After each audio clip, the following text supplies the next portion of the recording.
The stock wheels in my 2020 TTRS are my favorite stock wheels in any car I've ever owned. I'm still not super happy with the ride height and fitment on the car, but with some spacers and a little bit of drop, I think this car is going to look awesome. There are a lot of good lowering options for the TTRS and RS3, and I've really been all over the place trying to figure out which ones I wanted to put on my car.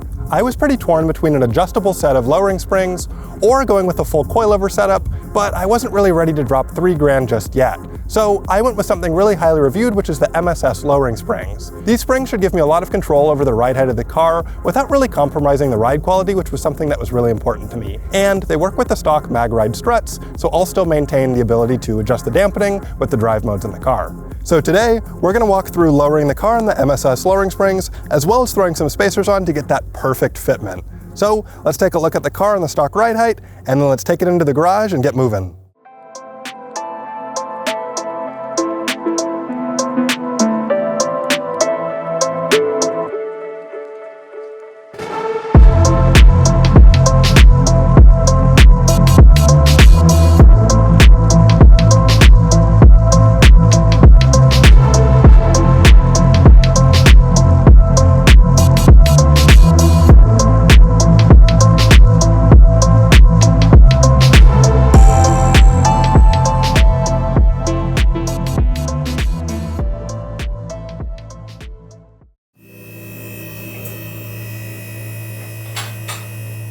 So before we get started, I want to make a point to call out the tools we need. First, if you do not have a method to lift up the car entirely, as well as jack up a suspension component, I would not recommend proceeding. We have quick jacks and a separate low profile 3-ton jack. And in terms of the big things, I think this is the most limiting tool you may run into, which is a 21mm strut nut socket. As you can see, it has this opening here, as we need to put an Allen key. This is a 7mm in here to basically loosen the top of the strut off when we're removing the spring. This is a very weird size. We'll need a few other things, including an 18mm socket, a 13mm socket, 10mm socket, and then another weird tool here is a strut spreader. Front struts for this car and a lot of VAD products are kind of clamped onto the strut. So to remove that clamping mechanism, we have this little oval shape here, and we insert that oval into the strut, we turn it, it spreads the strut, and we're able to pull it out. Finally, moving on, we also need a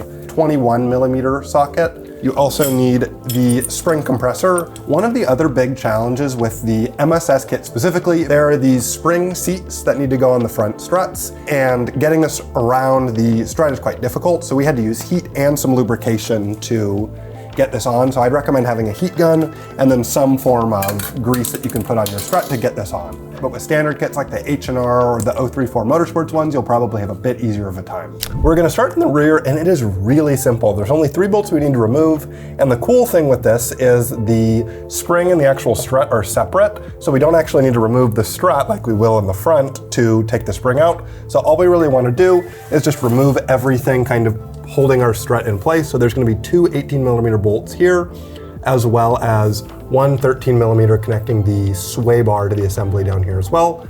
Now, if you have an impact wrench, this is going to be a lot easier. We do not, so we're going to do this the kind of jank, do not try this at home method. And we're just going to use a jack to pull the wrench up on the nut, just because there's so much torque on it, it's hard to get it off with just your manpower.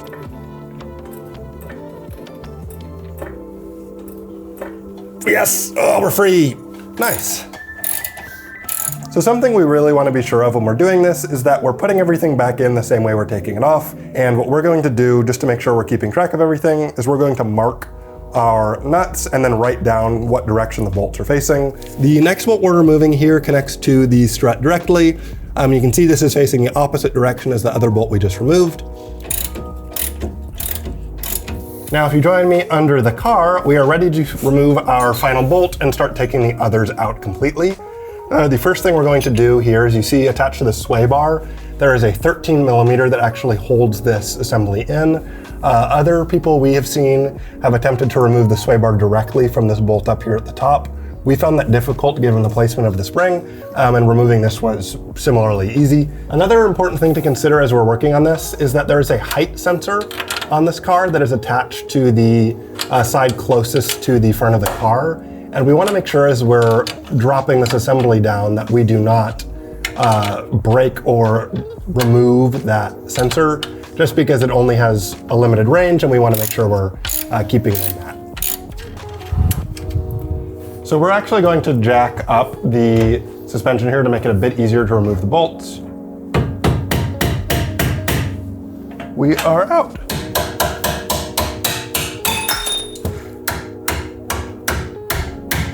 So with all of the bolts removed, we are officially ready to drop the assembly down and remove the spring. Again, paying close attention not to just let this fall down. Let's be careful. So Patrick's going to lower the jack for me, and then I'm going to pull the spring out. So go ahead and lower it for me. Yep. And we are free. There she is. Since the MSS suspension is adjustable, the mechanism is kind of complicated compared to a regular spring. There's two pieces. So there's the MSS standards, they call it, which is connected to the orange sport spring with this coupler. The wider part of the coupler is at the bottom, and then you can see our orange spring just fits right on top like this. Right on top of this is where the actual adjustability comes into play, and this coupler spins, and this is what allows you to adjust the ride height of your vehicle. So you can see if I pull this down, this is going to be raising the vehicle, and if I turn this counterclockwise, we're going to lower the vehicle. And in the spirit of slam the world, I am just going to max this out and see what it looks like, and we can always go up if it's too aggressive. And then on top of this, we have this little kind of rubber plate, and this is going to replace the factory one, which we can see here. So again, in the factory spring, much simpler mechanism, it is just the spring, but you can see here at the top, there's this rubber pad, and this is what sits between the spring and the actual body of the car. So this is not going to be reused, and we're going to be using the rubber plate from MSS instead. So let's go ahead and put it in. So I'm gonna put this on with the black part first, just because that's a little easier. And then there is sort of a right way to put this in. So when we're putting the spring back here onto the bottom part of the car, if you can kind of twist it, you can feel it getting a little bit tighter as you twist it clockwise. And then if you keep going, it'll kind of get looser again. This is essentially Audi's mechanism to get the spring in the right spot. So if I twist this, I just kind of want to go until we're at the maximum point of resistance. So if I'm twisting this here, you'll see it's tightening up, tightening up, tightening up, tightening up. And I'm going to stop here. This is like the maximum resistance I'm going to get. That's where this spring is correctly seated in the car. Again, I have my orange MSS spring here with the rubber plate on the top, as well as the kind of adjustable mechanism. And I'm just going to put this on top of the black portion here. Again, I'm going to drop the assembly just a little bit to give me some clearance. And then we'll just put this right back over. There's a little nub here on the body of the car, which is where the spring kind of mates up nicely. All right, and if I push this back up, everything is kind of back snug where it needs to be. So we can go ahead and kind of do the reverse operation of what we just did, which is to put the bolts back in. Now remember, this is why we wrote it down. We want to make sure we're putting the bolts in the same direction we took them out. An important call out is these bolts are technically single use. Most people I have seen do not actually replace these. We are choosing to follow that path as well, but Audi does recommend that you replace these bolts when you're doing any work with these suspension components. The second piece of note is that nobody owns a TTRS, so it is very hard to find torque specs for this car. So we're borrowing these from a Golf R, which share a very similar chassis. And for the big two outer bolts, the torque spec is 70 Newton meters plus 180 degrees. And for the bolt attaching to the sway bar, it is 20 Newton meters plus 180 degrees. If you know the actual torque specs for the TTRS, we would love to hear them and see if we are correct. But for now, this is the best we could find, and we're going to stick with it. 45.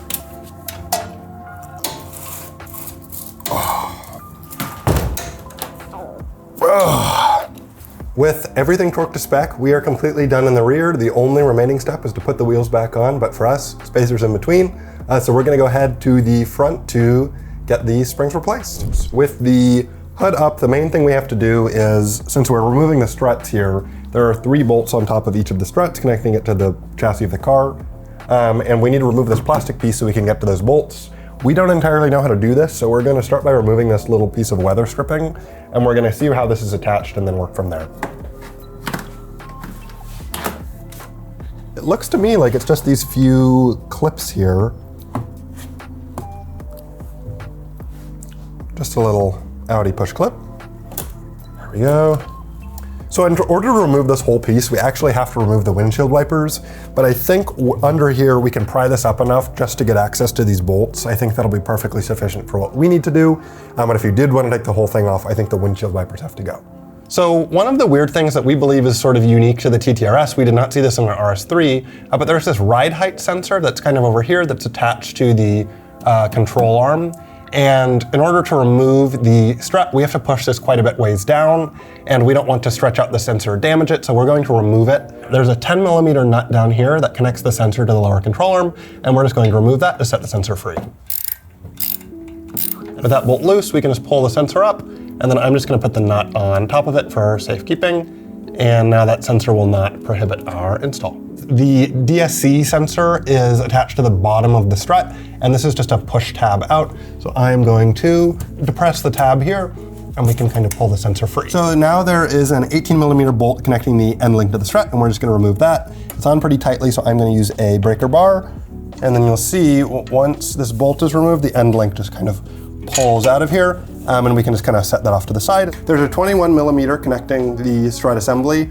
It's a nut and bolt kind of setup, so we'll need to have a 21mm on both sides to loosen it. Now we can take this bolt out, but let's remember the direction it goes in, nut side towards the front of the car. Now our next step is to move our jack underneath the strut assembly. We want to make sure nothing is falling out of place as we are removing things. Just a tiny bit of pressure under there, and we should be good to continue. All right, the next weird thing with this install is we need to spread the strut so it can be removed from this kind of clamp assembly here. So we're going to take the spreader in, and we're going to stick it in basically to the side with least resistance, which is the narrow part of the oval. And then with a ratchet here, we can kind of twist this, and as we twist it, that wider part of the oval is going to become horizontal, and that's what's going to spread our strut. So it kind of takes some force here, but as you can see, as I turn it, our area is expanding here, and you just really need to turn it about 90 degrees to get that spread enough for us to move the strut, and that's probably about where we want it. Now we're ready to remove the 3 bolts from the top of the strut, and the challenge with this, it's easier on the other side because this plastic piece of trim here is blocked by the windshield wiper on this side, so you really kind of have to pry it up to get under it. But there are 3 bolts under here. We just want to remove those, and I have this little magnet tool because I am deathly afraid of dropping one of these bolts into the abyss, so just be careful as you're taking this out.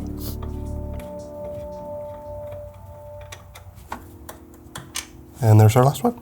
So with the top bolts removed, our next mission is to actually remove the strut itself. So remember, our strut is kind of sat into the mechanism kind of like a cup. So our goal is to push the strut up and out, but to do that, we need to lower this assembly just a little bit. So I'm gonna lower the jack and then kind of maneuver the strut up and out so we can put our new springs on. There we go. And then we can kind of tilt it to the side a little bit. There we go, now we're out. And there we have our strut, and I'm just gonna quickly jack this back up.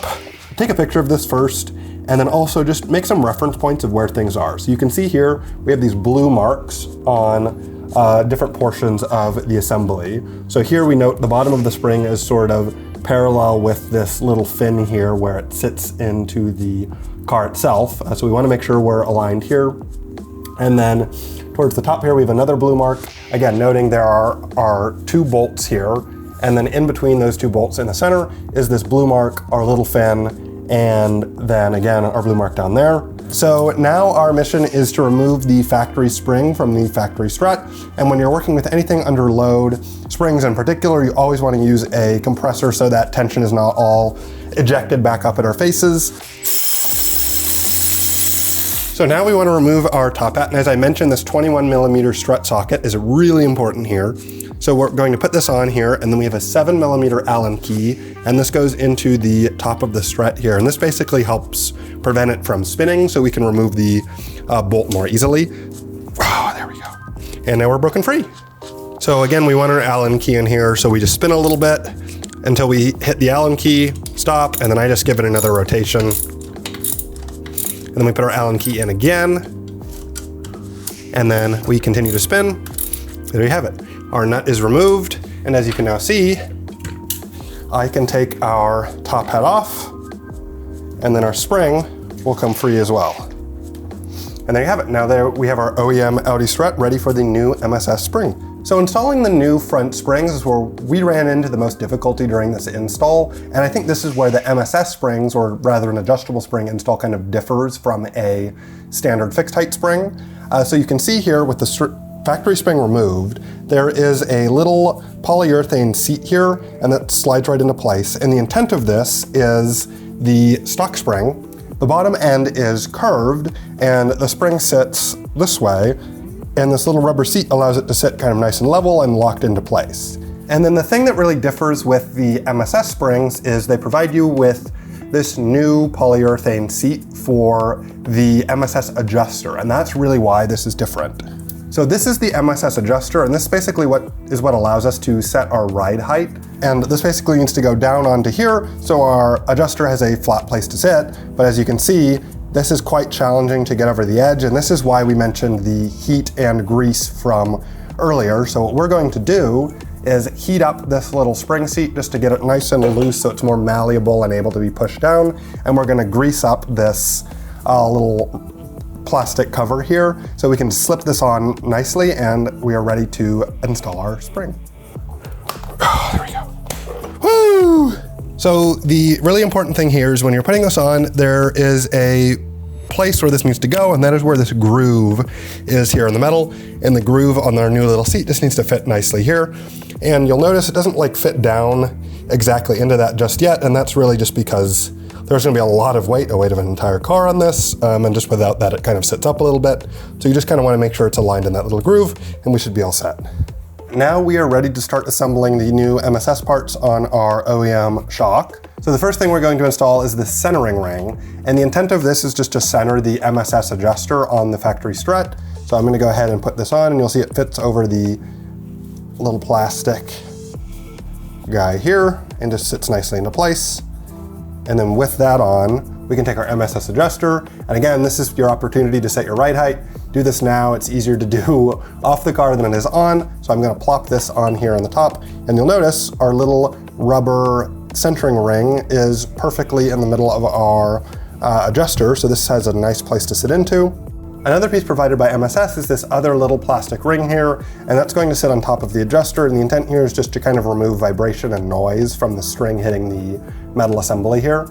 And now we can take our spring and plop this on top of the adjuster here, and again, flat bottom down on our flat MSS adjuster, and that just sits nicely into place here. So now we want to reassemble our strut, and the first thing we want to install is the factory dust boot. And if you notice here on the bottom of the dust boot, there'll be a little nib and a little mark from where the tip of the old spring was sitting, and we just want to match that with the tip of the new spring, again, keeping in mind where the position of everything was before we took it off.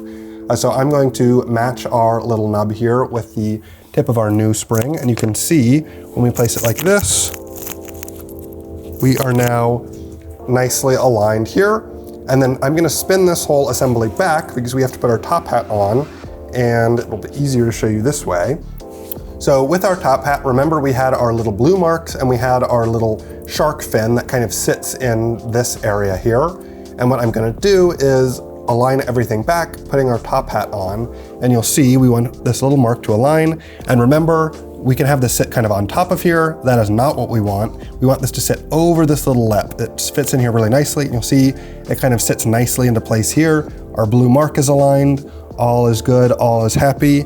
And now we're ready to tighten up the top bolt and get everything reassembled. So now you can spring compress this. If you're like us, you can kind of just use the force of God and push it straight down. So I'm just going to push this down, and Patrick is going to put our nut in. And again, be mindful to keep everything in the same orientation from when we just lined it up.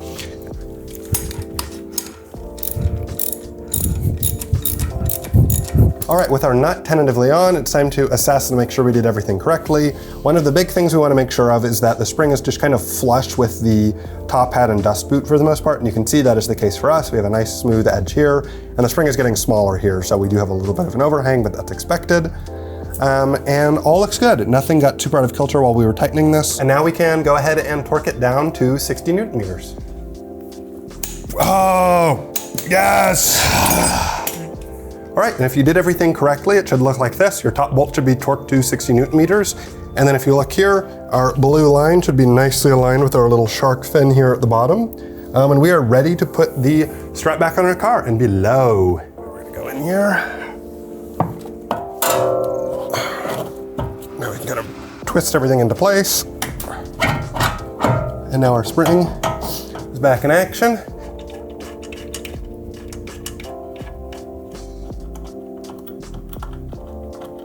Now with our strut in place, we can remove our strut spreader. So again, it's just sort of weird. You just kind of twist it off. And there we go. Our strut is no longer spread, and we can reinsert the factory bolt.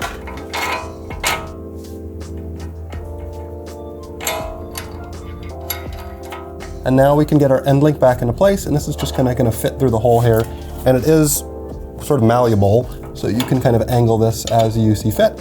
And then we're going to just push it through here and get our bolt on. So with everything sort of loosely into place, we can start to torque everything down. This big pinch bolt here is going to be 70 Newton meters plus 90 degrees. Our friend, the end link, is just going to be 65 Newton meters. And then our 3 top hat bolts are going to be 15 Newton meters plus 90 degrees. So we're gonna torque everything up and we should be almost done. 90. 90. 90. Top is tightened, now it's just the end link. 65. Now we can get our ride height sensor reinstalled.